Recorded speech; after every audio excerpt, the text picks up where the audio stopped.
황민호의 진짜 뉴스. 네, 경원일보 팟캐스트 황민호의 진짜 뉴스 137회를 시작하겠습니다. 오늘도 변함없이 IT 정보를 주고 계시는 송민서 IT 바리스타를 모셨습니다. 안녕하세요. 네, 안녕하세요. 송민석입니다. 네, 한 주 동안 어김없이 변함없이 잘 지내셨을 거고요. 네, 잘 지냈고요. 지난 한 주 동안 제가 또 여수 쪽으로 출장을 2번 갔다 왔습니다. 좋은데 여수 밤바다 좀 구경 좀 하고 오셨나요? 아니요, 취재 일정 때문에 갔던 거라 예. 멀죠? 바다 구경도 못했고요. KTX 타고 가셨겠네요? 비행기 타고 왔습니다. 그러면 금방 갔다 오셨겠네요. 네, 근데 저도 그렇게 생각했거든요. 근데 예. 이게 거리 때문인지 갔다 와서 피로도가 장난이 아니었어요. 예, 아무래도 시간은 단축될지 몰라도 그게 왔다 갔다 하는 게 피곤함은 단축이 안 되더라고요.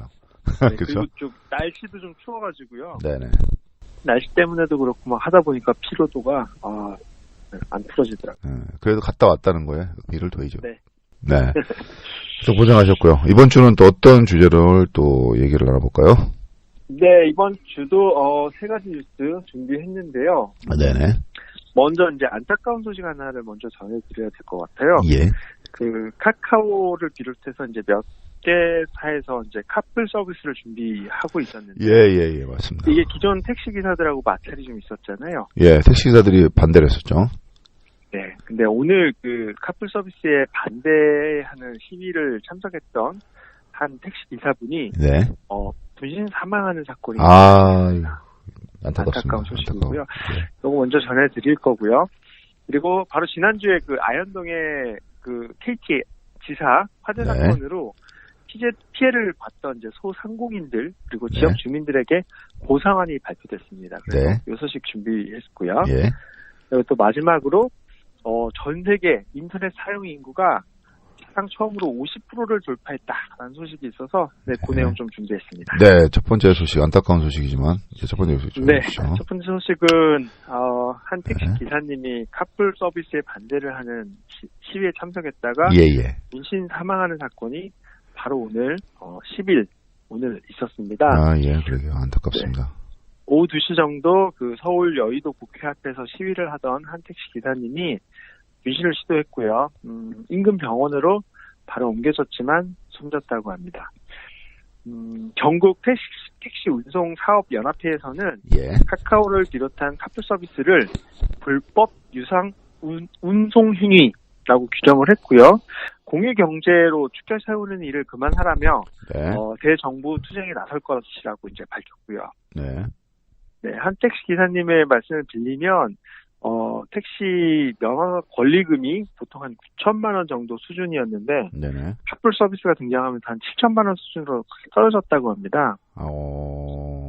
개인 택시 면허 말씀하시는 건가 보네요, 그러니까. 네, 맞습니다. 그래서 권리금이 떨어지면서 택시 기사님들의 이제 생계가 위협을 받는다 이런 말씀을 하셨고요. 예.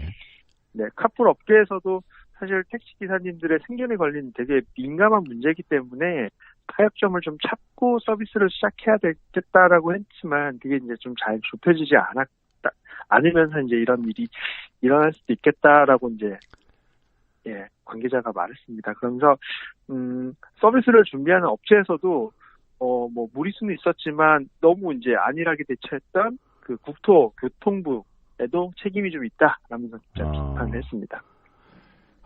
그러니까 목숨보다 더 귀한 건 없으니까요, 세상에. 그렇죠. 또 그분들도 또 사회적 약자분들이시고요. 네, 실제로 카카오에서는 이제 지난 7일부터 카풀 베타 서비스를 시작했고요. 네. 이제 오는 17일 정식 서비스를 시작할 예정이었습니다. 예. 그래서 이번 사건으로 인해서 이제 정식 서비스가 어떻게 연기될지 어떻게 진행될지는 좀 더 지켜봐야 할 것 같습니다. 다소 연기된다 하더라도 이 카풀 서비스가 시행되는 거는 맡기는 수는 없는 상황인 것 같아요, 보니까. 그렇겠죠. 예. 네. 그래서 적절한 어떤 대안이 좀 나왔으면 좋겠는데, 또 뾰족한, 아무리 정부 당국이라도 뾰족한 수는 없을 것 같은데, 어떻게 좀 지켜봐야 될 것 같습니다. 네. 또 두 번째 소식 전해주시죠. 네, 지난달 아현 지사의 화재로 KT의 아현 지사가 화재가 났죠. 예, 그래서 전화, 인터넷, 카드 결제 뭐 이런 것들이 전부 안 되면서 피해를 겪은 지역 소상공인들을 대상으로 네. 오는 12일부터 이제 피해 사실을 접수하겠다라고 이제 KT가 밝혔습니다. 예. KT는 서울에 있는 이제 해당 지역, 그러니까 서대문구청, 마포구청, 은평구청, 용산구청, 중구청 등과 협의해서 네네. 12월 12일부터 26일까지 2주 동안 네. 지역 주민센터 안에 KT 직원들을 상주시켜가지고 네. 서비스 장애 피해 사실을 접수하겠다라고 밝혔습니다. 예. 그래서 신청 대상자는 서비스 장애 지역에서 살고 계시면서 KT 유선 전화나 인터넷, 주문 전화, 카드 결제 등의 서비스를 이용하면서 불편을 겪은 소상공인에 해당되고요. 네. 연 매출 5억 이하에 한정된다고 합니다. 예. 근데 실제 저도 이거 내용을 보면서 예. KT 무선 통신망을 사용하는 일반 사용자들에 대한 보상안은 좀 빠져 있더라고요. 그래요? 그거 왜 빠졌죠? 그래서 그 부분들은 사실 좀 애매하기도 하거든요. 그러니까 해당 지역을 지나가다가 피해를 입은 사람들도 있는데, 예. 그거를 증명하기도 애매하고요. 그렇죠. 증명의 문제죠, 결론. 네, 그렇다고 거기에 이제 거주지가 있는 사람들한테 다 보상을 해주냐? 그것도 또 애매하거든요. 그렇죠. 거기 통신사가 안 쓰는 사람도 있을 거고. 네, 그래서 실제 이제 피해 사실을 접수하고 KT가 이제 판단해서 내년부터 이제 순차적으로 보상을 하겠다라고 밝히긴 했는데, 네. 만약에 난 보상이 싫다, 그냥 빨리 KT 서비스를 해지하고 싶다, 그거에 대한 빨리 보상을 해달라라고 네. 하면은 사실 못 받을 수도 있어요. 그렇죠. 못 받는 거죠. 그렇게 되면. 그렇죠. 그래서 사실 이제 KT에서도 화재를 미리 막지 못한 책임도 있지만, 네. 그 이후에 보여지는 그런 대처에 대한 부분들이 아마 피해자들이 더 크게 실망한 부분이 아닐까 이렇게 생각하거든요. 아, 그렇군요. 그러니까 좀 사후 서비스라고 해야 되나요? 이거 AS라고 해야 되나요? 이거를 잘못해서 더 망하는 회사가 있다는 걸 기억해야 됩니다. 맞습니다. 그리고 제가 오늘 이제 이 KT에서 나온 이제 보도자료를 가지고 기사를 여러 이제 미디어에서 올렸겠죠. 예, 받았었겠죠. 올렸는데 봤더니 이게 보상안이라고 안 하고요. 네. 위로금이라는 표현을 쓰고 있더라고요. 위로금이 아니지 않나요? 위로금이 약간 좀 이상하네요. 성격이 안 맞는 것 같은데요. 그렇죠. 위로금은 우리가 잘못이 없다라고 발뺌하는 느낌이거든요. 그렇죠. 그렇죠.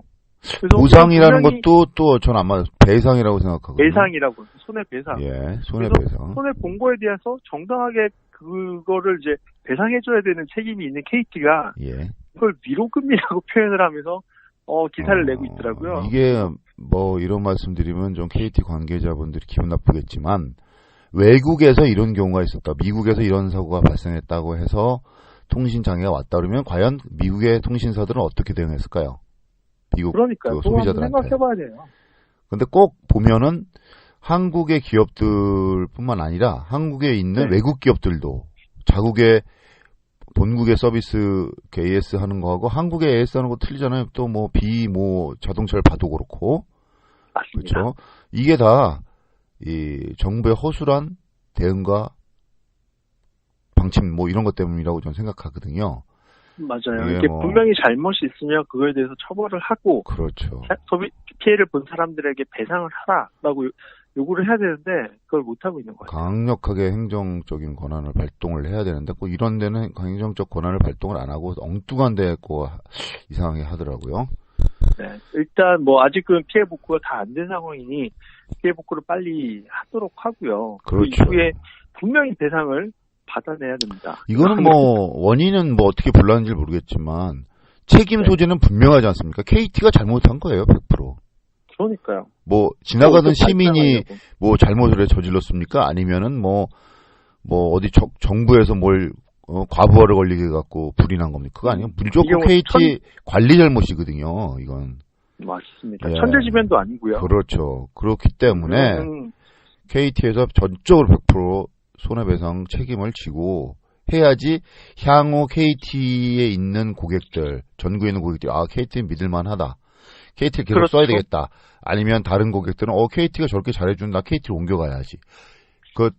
지금 당장은 손해가 날지 몰라도 향후 이런 걸 잘 대처하면서 더 큰 고객을 확보할 수가 있는 거거든요. 네, 실제 11월 말부터 12월 초까지 주말마다 이제 이 통사들이 발표하고 있는 이동 네네. 사용자들께 그걸 공개를 하는데요. 네. KT에서 지금 많이 빠지고 있고요. LG U 플러스로 많이 가고 있다. 저 같아도 KT로 빠지겠어요. 이런 식으로 하면은. 그렇죠? 네, 그거 보상 몇만 원 이런 거 안 받아도 돼. 앞으로 안 쓸 거야. 그렇죠. 그리고 또 더 큰 거는 이 자영업자들 손실 문제인데, 그러니까요. 그 자영업자들 손실 문제를 잘 어떻게 풀어서 잘 해주느냐에 따라서 KT의 신뢰도가 아마 엄청 올라가거나 엄청 떨어지거나 할 겁니다. 그 CF에 투자는 돈 조금만 아껴도 됩니다, 사실은. 그러니까요.